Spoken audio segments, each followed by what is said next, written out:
Hello student, आज हम study करेंगे मानव उत्सर्जन तंत्र के बारे में। इससे पहले की क्लास में हमने उत्सर्जन तंत्र के बारे में पढ़ा था और उत्सर्जन के आधार पर प्राणी कितने प्रकार के होते हैं।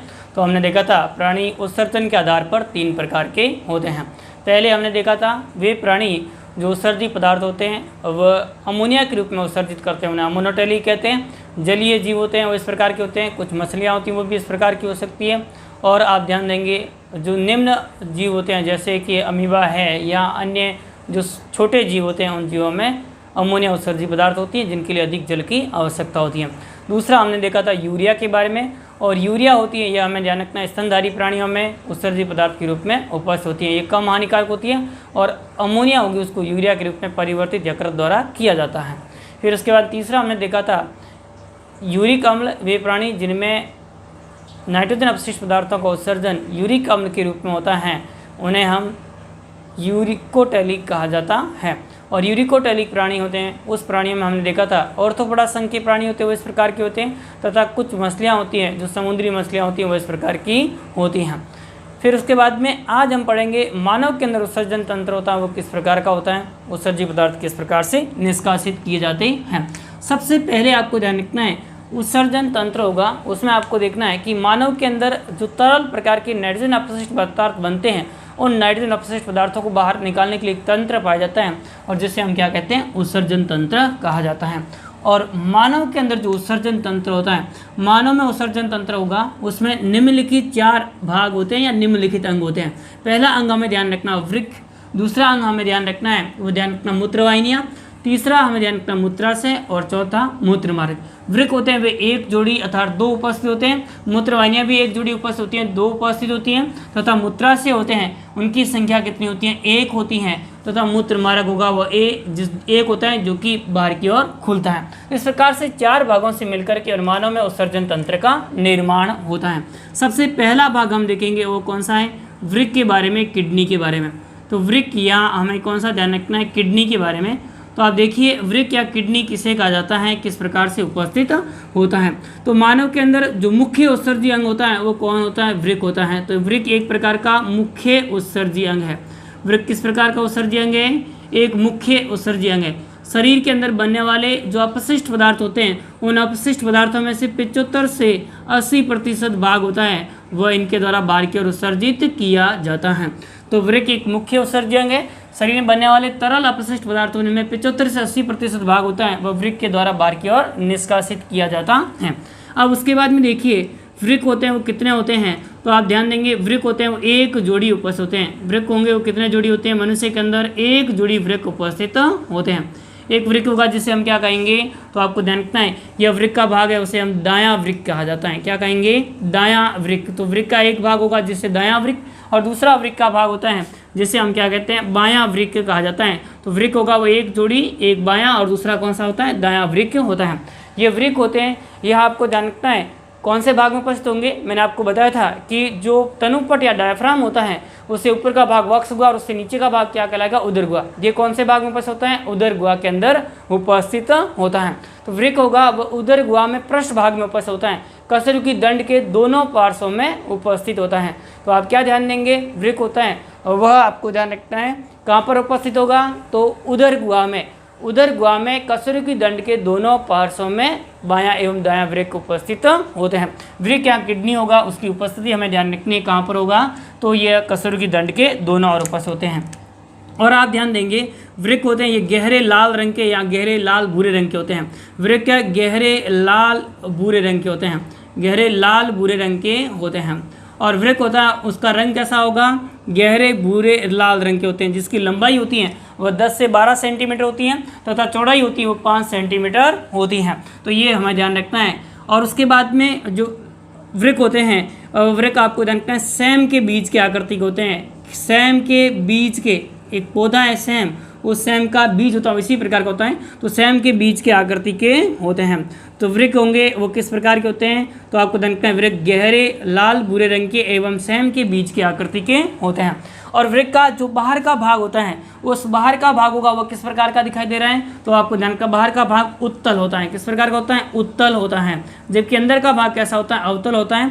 और वृक्क के भीतरी भाग होता है वृक्क के भीतरी भाग में एक खांच पाई जाती है। भीतरी अंदर के भाग में एक खांच पाई जाती है। वृक्क के भीतरी अंदर के भाग में क्या पाई जाती है? एक खांच पाई जाती है। और इस खांच को हम क्या कहते हैं? तो आपको ध्यान रखना, जो खांच पाई जाती है उस खांच को हाइलम के नाम से जाना जाता है। तो एक खांच पाई जाएगी और उस खांच को हम क्या कहते हैं? हाइलम कहा जाता है। ये इस प्रकार से वृक्क के अंदर जो खांच दिखाई दे रही है उस खांच को हम किस नाम से जानते हैं? तो आपको ध्यान रखना, इस खांच को हाइलम कहा जाता है। तो वृक्क के अंदर की ओर प्रवेश करने वाली जो अंदर एक भीतरी भाग में एक खांच उपस्थित होती है उस खांच को हम क्या कहते हैं? हाइलम कहा जाता है। इस हाइलम से आपको ध्यान रखना है कि दो धमनी और सिराएं होगी, ये रुधिर वाहिनियाँ प्रवेश करती हैं और बाहर की ओर निकलती हैं। तो यहाँ आप ध्यान देंगे, एक तो आपको देखना वृक्क धमनी या रीनियल आर्टरी, वृक्क धमनी एवं जो वृक्क धमनी के अतिरिक्त आपको देखना तंत्रिकाएं होती है वो प्रवेश करती है।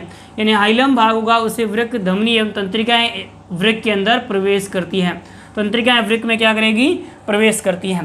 तथा आपको ध्यान रखना है, यहाँ से अंदर से बाहर की ओर निकलती हैं, वो कौन सी निकल जाएगी? वृक्क सिरा होती है, वो बाहर की ओर निकलती हैं। वृक्क सिरा के अतिरिक्त आप देखेंगे तो लसिका बाहर की ओर निकलती हैं, लसिका वाहिनी बाहर की ओर निकलती हैं। एवं आपको ध्यान रखना है मूत्र वाहिनियाँ बाहर की ओर निकलती हैं। तो मूत्र वाहिनी, लसिका वाहिनी एवं वृक्क सिरा होती हैं, ये मूत्र वाहिनियाँ बाहर की ओर निकलती है। तो यह इस प्रकार से हमें ध्यान रखना है किसके बारे में? वृक्क के बारे में। ये बाहर की ओर निकलती हैं। कौन से भाग से? हाइलम के भाग से निकलती हैं।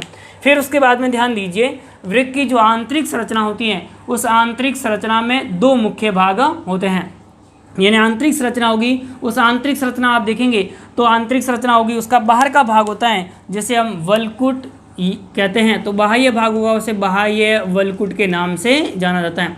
तो वृक्क का बाह्य भाग होगा जिसे हम बाह्य वल्कुट कहा जाता है। और वृक्क का भीतरी भाग होता है उसे क्या कहते हैं? तो आपको ध्यान रखना, भीतरी भाग होगा उसे भीतरी वल्कुट कहा जाता है, मेडुला कहा जाता है। तो भीतर का भाग होगा उसे मेडुला कहेंगे और बाहर का भाग होता है उसे हम क्या कहते हैं? कॉर्टेक्स कहा जाता है। और इसके अंदर भीतर के भाग में अंदर की ओर एक कीपनुमा संरचना उपस्थित होती है और कीपनुमा जो संरचना उपस्थित होगी उस संरचना को हम क्या कहते हैं? पेल्विस या वृक्कीय श्रोणी कहा जाता है। पेल्विस या क्या कहेंगे? वृक्कीय श्रोणी कहा जाता है। यह पेल्विस या वृक्कीय श्रोणी होती है, वह श्रोणी मूत्र वाहिनी के रूप में बाहर की ओर निकलती है। यानी बाहर किससे जुड़ी हुई रहती है? मूत्र वाहिनी से जुड़ी हुई रहती है। इसमें जो भीतरी भाग होते हैं मेडुला एवं बाहर का भाग जो वल्कुट होता है, कॉर्टेक्स होता है, इन भागों के अंदर वृकाणु उपस्थित होते हैं। यानी आपको देखना है प्रत्येक वृक्क होगा उनके अंदर लाखों की संख्या में, प्रत्येक वृक्क के अंदर लाखों की संख्या में वृकाणु उपस्थित होते हैं या नेफ्रॉन उपस्थित होते हैं। यानी वृक्क की संरचनात्मक इकाइयाँ होती हैं। तो आप क्या ध्यान देंगे? वृक्क की आंतरिक संरचना होती है, वह आंतरिक संरचना यहाँ पर जो संरचना दिखा रही है, बटनी के स्तंभ दिखाई दे रहे हैं और इन बटनी के स्तंभों के अंदर और भीतर बाहर की भाग में यहाँ पर जो वाहिनियाँ उपस्थित होती हैं, जो पूरा एक आपको ध्यान रखना है जो संरचना बनती है वो संरचना किससे बनती है? वृकाणु या नेफ्रॉन से बनती हैं। तो आप ध्यान देंगे कि वृक्क होता है उसका निर्माण विशेष प्रकार की इकाइयों से होता है जिन्हें वृकाणु या नेफ्रॉन्स कहा जाता है, जिनके जो लाखों की संख्या में उपस्थित होती हैं। यह वृक्क की संरचनात्मक एवं क्रियात्मक इकाई होती हैं। वृक्क की संरचनात्मक एवं कैसी इकाई होती हैं? वृक्क की संरचनात्मक एवं क्रियात्मक इकाई होती हैं। तो यह वृक्क की कैसी इकाई होगी? संरचनात्मक एवं क्रियात्मक यूनिट होती है। वो कौन होती हैं? तो आप ध्यान देंगे वृकाणु या नेफ्रॉन्स होते हैं। तो वृकाणु या नेफ्रॉन्स होंगे वह वृक्क की संरचनात्मक एवं क्रियात्मक इकाई होती हैं। प्रत्येक वृक्क होता है उस वृक्क में निम्नलिखित 5 जो वृकाणु होगा, नेफ्रॉन्स होता है, उसमें निम्नलिखित 5 भाग होते हैं या 5 इकाइयों से मिलकर के बना होता है। पहला भाग आपको ध्यान रखने से उपस्थित होता है जिसे हम क्या कहते हैं? मेलपिंगी काय कहा जाता है। क्या कहेंगे? मेलपिंगी काय। और मेलपिंगी काय होता है 2 भागों से मिलकर के बना होता है। मेलपिंगी काय में एक भाग होगा जिसे हम बोमेन संपुट कहा जाता है। प्रत्येक वृकाणु का निर्माण होगा वो किससे होगा? तो एक आपको ध्यान रखना मेलपिंगी काय। मेलपिंगी काय में 2 भाग होते हैं, बोमेन संपुट और दूसरा होता है केशिका गुच्छ या जिसे ग्लोमेरुलस कहा जाता है। तो केशिका गुच्छ या कौन सा भाग हो जाएगा? ग्लोमेरुलस होता है। तो दूसरा भाग कौन सा हो जाएगा? केशिका गुच्छ या ग्लोमेरुलस होता है। फिर उसके बाद में दूसरा भाग हमें ध्यान रखना है, वो ध्यान रखना है समीपस्थ कुंडलित नलिका, जिसे हम क्या कहेंगे? समीपस्थ कुंडलित नलिका कहा जाता है। समीपस्थ कुंडलित नलिका उपस्थित होती हैं। तो ये आपको दूसरा भाग ध्यान रखना है, जिसे प्रॉक्सिमल कॉन्वोल्यूटेड ट्यूब्स कहा जाता है, पीसीटी कहा जाता है। उसके बाद में तीसरा भाग उपस्थित होता है, वो आपको देखना है हेनले के लूप उपस्थित होते हैं। कौन सा भाग उपस्थित होगा? हेनले का लूप उपस्थित होता है। तो तीसरा भाग आपको कौन सा जानना है? हेनले का लूप उपस्थित होता है। और चौथा भाग होता है वह आपको जानना है कौन सा उपस्थित होता है? तो इसमें चौथा भाग होगा जिसे हम दूरस्थ कुंडलित नलिका कहेंगे। क्या कहेंगे? दूरस्थ कुंडलित नलिका कहा जाता है। दूरस्थ कुंडलित नलिका या डिस्टल कॉन्वोल्यूटेड ट्यूब कहा जाता है। तो दूरस्थ कुंडलित नलिका या इसे शॉर्ट में हम डीसीटी लिखा जाता है। क्या लिखेंगे? दूरस्थ कुंडलित नलिका कहा जाता है। और पांचवा भाग होगा जिसे हम क्या कहते हैं? संग्रह नलिका कहते हैं। पांचवा भाग होगा उसे हम क्या कहेंगे? संग्रह नलिका। तो इन 5 भागों से मिलकर के और किसका निर्माण होता है?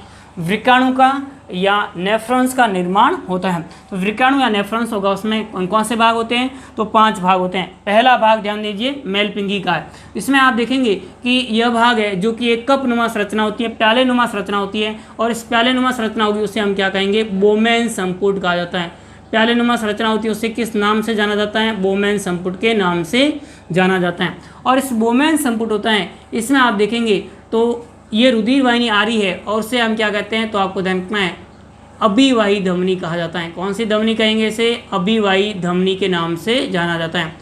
जो वाहिनी आ रही है यहाँ से उसे हम क्या कहेंगे? अभिवाही धमनी के नाम से जाना जाता है। जबकि बाहर की ओर निकल रही है उसे हम क्या कहते हैं? अपवाही धमनी कहा जाता है। अभिवाही धमनी से जो अशुद्ध रुधिर होता है वह अशुद्ध रुधिर इसमें क्या करेगा? प्रवेश करता है। अशुद्ध का मतलब या नाइट्रोजन अपशिष्ट पदार्थों से युक्त रुधिर इसमें प्रवेश करता है। और बाहर की ओर निकलता है वो कौन सी धमनी हो जाएगी? अपवाही धमनी होती है, उसके द्वारा बाहर की ओर निकलता है। अब ध्यान दीजिए कि जो अभिवाही धमनी होती है, यह अभिवाही धमनी बोमेन संपुट में आकर के केशिकाओं का गुच्छे का निर्माण करती है। केशिका के गुच्छे का निर्माण करती है। और इस केशिकाओं का जो गुच्छा होता है उस गुच्छे को हम क्या कहते हैं? ग्लोमेरुलस कहा जाता है। तो ये केशिकाओं का गुच्छा होगा और उसे किस नाम से जाना जाता है? ग्लोमेरुलस के नाम से जाना जाता है। और ये ग्लोमेरुलस एवं बोमेन संपुट होगा, ये दोनों मिलकर के किसका निर्माण कर लेंगे? मेलपिंगी काय का निर्माण करते हैं। मेलपिंगी काय का निर्माण कर लेंगे, मेलपिंगी बॉडी का निर्माण कर लेते हैं। तो इस प्रकार से मेलपिंगी काय है उसका निर्माण होगा, वो किससे होगा? बोमेन संपुट एवं ग्लोमेरुलस से होता है। ग्लोमेरुलस किससे बनेगा? तो अभिवाही धमनी बोमेन संपुट में आकर के 50 से अधिक या 50 शाखाओं में विभाजित हो जाती हैं और ये शाखाएं मिलकर के गुच्छे का निर्माण करती हैं, जिसे केशिका गुच्छ या ग्लोमेरुलस कहा जाता है। और ग्लोमेरुलस रुधिर निस्यंदन या रुधिर को छानने का कार्य करता है। फिर उसके बाद में यह भाग होगा बीच का, ये गिरवा भाग हो जाएगा। गिरवा के बाद में अगला भाग होता है जो कौन सा हो जाएगा? तो आपको देखना समीपस्थ कुंडलित नलिका होता है। यह भाग दिखाई दे रहा है, ये कौन सा हो जाएगा? तो आपको देखना है समीपस्थ कुंडलित नलिका या प्रॉक्सिमल डिस्टल ट्यूब का, प्रॉक्सिमल कॉन्वोल्यूटेड ट्यूब कहा जाता है।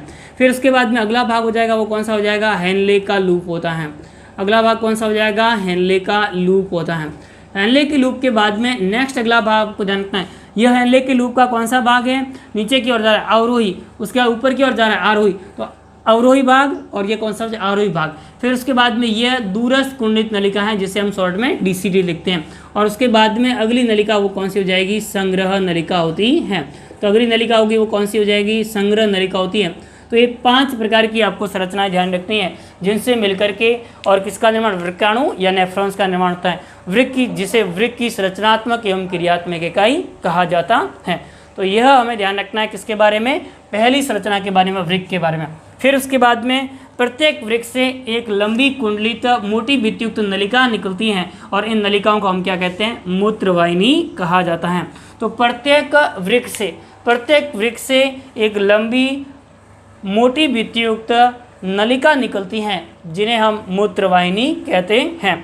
और प्रत्येक वृक्क के जो श्रोणी भाग होता है, वृक्कीय श्रोणी, उस श्रोणी भाग से जो पेल्विस या श्रोणी भाग उससे निकलती है नलिका, उस नलिका को हम क्या कहेंगे? तो आपको देखें मूत्रवाहिनी कहा जाता है। और मूत्रवाहिनी नीचे की ओर किसमें खुलती है? तो एक थैलेनुमा संरचना में खुलती हैं और इस थैलेनुमा संरचना होती है उसे हम क्या कहते हैं? मूत्राशय कहा जाता है। तो मूत्रवाहिनी होती है वो आगे जाकर किसमें खुलती है? मूत्राशय में खुलती है। फिर उसके बाद में अगला भाग हमें ध्यान रखना है, तीसरा, वो कौन सा ध्यान रखना है? मूत्राशय। मूत्राशय के बारे में आप ध्यान देंगे तो एक थैलेनुमा संरचना होती है जो कि मूत्र का अस्थायी रूप से संग्रह करती है। इसमें 700 से 800 मिलीलीटर रुधिर मूत्र होता है, उनका संग्रह होता है। और ये मूत्र होता है उसका संग्रह करने के बाद इसमें एक स्पिंक्टर यहाँ लगा होता है जिसकी सहायता से ये आगे खुलता है और मूत्र मार्ग में खुलता है। तो यह भाग होगा, उस भाग को हम क्या कहेंगे, मूत्र मार्ग कहा जाता है। और मूत्र मार्ग होता है वह मूत्र मार्ग बाहर की ओर खुलता है। तो चौथा भाग कौन सा हो जाएगा, मूत्र मार्ग।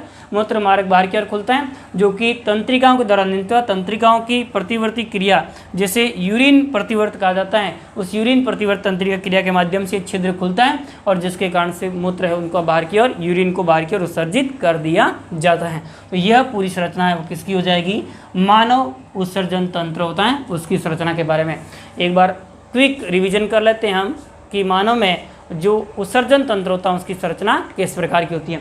तो सबसे पहले आपको ध्यान रखना है, मानव में तरल पदार्थ होते हैं उनको बाहर के उत्सर्जन करने के लिए उत्सर्जित तंत्र पाया जाता है। मानव में उत्सर्जन तंत्र निम्नलिखित अंगों से मिलकर के बना होता है, वृक्क, मूत्रवाहिनियाँ, उसके बाद में एक जोड़ी आपको ध्यान रखना मूत्रवाहिनियाँ होगी, फिर मूत्राशय एक उपस्थित होता है और मूत्राशय के बाद में अगला भाग कौन सा उपस्थित होगा, मूत्र मार्ग उपस्थित होता है। फिर उसके बाद में हमें ध्यान रखना है वृक्क के बारे में। और वृक्क होता है उसमें आपको ये मुख्य उत्सर्जी अंग होगा, शरीर में बनने वाले तरल अपशिष्ट पदार्थ होने में 75 से 80% किसके द्वारा होगा, मूत्र, इस वृक्क के द्वारा उत्सर्जित होता है। वृक्क की संख्या एक जोड़ी होती है और ये वृक्क होते हैं गहरे लाल भूरे रंग के होते हैं एवं स्वयं के बीज के आकृति होते हैं। वृक्क का भीतरी अंदरीय भाग होता है उसमें खांच पाई जाती है, उस खांच को हम क्या कहते हैं, हाइलम कहा जाता है। और हाइलम होती है उसके अंदर की ओर कौन कौन प्रवेश करेगा, तो एक तो आपको ध्यान रखना है यहाँ अंदर की ओर प्रवेश कर रही है वो ये धमनी है, यानी रीनियल धमनी या वृक्कीय धमनी होती है अंदर की ओर प्रवेश करती है। दूसरा आपको ध्यान रखना है कौन सी, तो आपको ध्यान रखना दूसरी इसमें प्रवेश करेगी वह जो तंत्रिका है वे प्रवेश करती हैं। फिर उसके बाद में बाहर की ओर कौन कौन निकलती है, एक आपको ध्यान रखना बाहर की ओर निकलती है जिसे हम क्या कहते हैं, तो आपको ध्यान रखना है वृक्क सिरा कहा जाता है, ये वृक्कीय सिरा होगी वो बाहर की ओर निकलती है। दूसरी आपको ध्यान रखना लसिका वाहिनियाँ होगी वो इस प्रकार से बाहर की ओर निकलती हैं। और तीसरी कौन सी, मूत्र वाहिनियाँ होती है बाहर की ओर निकलती है। फिर उसके बाद में आपको देखते हैं मूत्र का जो भीतरी भाग होता है उस भीतरी भाग के अंदर एक कीपनुमा संरचना उपस्थिति जिसे वृक्कीय श्रोणी कहा जाता है। आंतरिक संरचना में बाह्य भाग होता है उसे बाह्य वल्कुट कहा जाता है, भीतरी भाग होता है उसे भीतरी वल्कुट कहा जाता है। इस वल्कुट भाग होता है, इस वल्कुट भाग के अंदर अनेक लाखों की संख्या में विशेष प्रकार की नलिकाएं उपस्थित होती हैं जिन्हें वृक्काणु या नेफ्रॉन्स कहते हैं। ये वृक्काणु या नेफ्रॉन्स होते हैं वृक्क की संरचनात्मक एवं क्रियात्मक इकाई होती है। तो आप ध्यान देंगे वृक्क की संरचनात्मक एवं क्रियात्मक इकाई किसे कहा जाता है, इस सवाल आपको पूछा जा सकता है, तो वृक्काणु या नेफ्रॉन्स को कहा जाता है।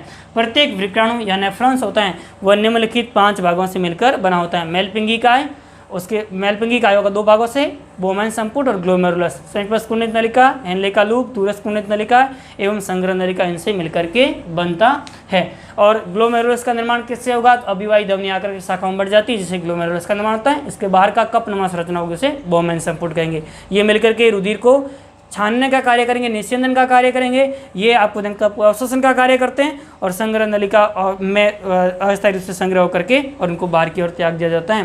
तो इस प्रकार से जो मूत्र निर्माण की क्रियाविधि होगी वह हम अगले क्लास में पढ़ेंगे। नेक्स्ट क्लास हम चर्चा करेंगे कि मानव में मूत्र के निर्माण की क्रियाविधि किस प्रकार से होती हैं। तब तक के लिए धन्यवाद।